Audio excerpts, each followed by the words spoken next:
to my channel if you've been here before. If not, welcome for the first time and thanks for joining me. Today I've been inspired by the sun, if you can't tell by my squinting eyes. The sun's out, so my buns are out, and I'd show you the buns out, but I'm pregnant and I think that's a little too much. Home in LA, I'd always be bitching about this and I'd be like, it's so hot, and I was just ungrateful. Ungrateful is what I was. Today's video, I decided to do a kind of compare and contrast between American and Irish apartments. Growing up, I had a single mom, strong, independent lady. We had a few different apartments in Pasadena, and so I'm gonna use those to compare to the apartment that I have now in the west of Ireland in Adair, and there are some differences. Things that are kind of trade-offs where it's like it's not as convenient, I would say, but at the same time it's more eco-friendly and kind of easier for you to control on your own when it comes to how much you're spending and so on and so forth. So if you're interested in seeing these differences, follow along and I'll get right into it.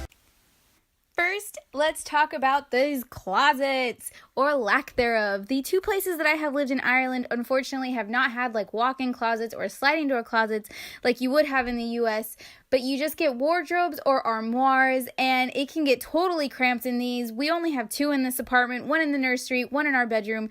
Gaz has a bunch of clothes, I've got a bunch of clothes. So really, when it comes to these, we just kind of have to make the best with what we've got, and we try to do that as best as we can.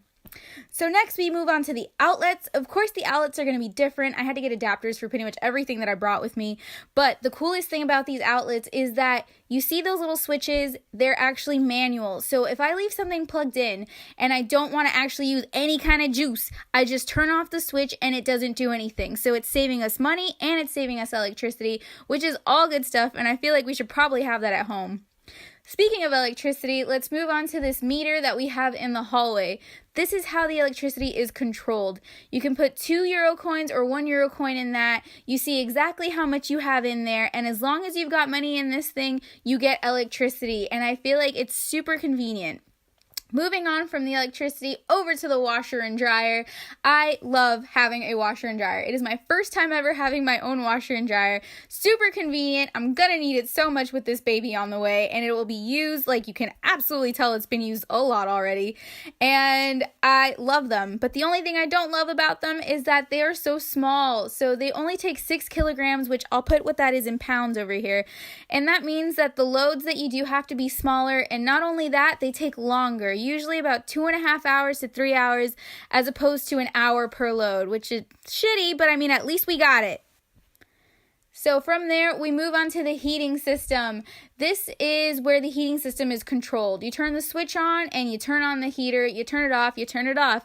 This is the little modem module thing where you can control the water and the heating in the place. It's all connected to a tank that is in the backyard.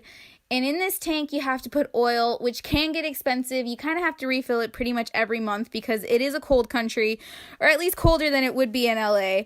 And so since I like staying toasty, as long as we've got oil in that tank, we get heat into these heaters that are in pretty much every single room that you have. And I think they're totally necessary.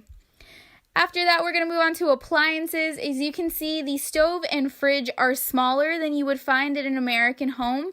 Not only that, but the stove is in Celsius as opposed to Fahrenheit because they use Celsius here. But pretty much all the food that you get that you're going to bake, it has Celsius directions on it. Or you can use Google to convert the other one, so it's not that big a deal.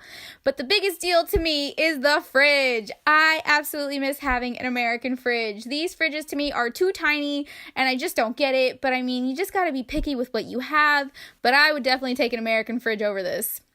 Last but not least, let's talk about the double sinks in the bathrooms. So one is for hot water, one is for cold water. As long as I've got oil in that tank out back, I will get hot water. If I don't though, both of these will just be freaking freezing.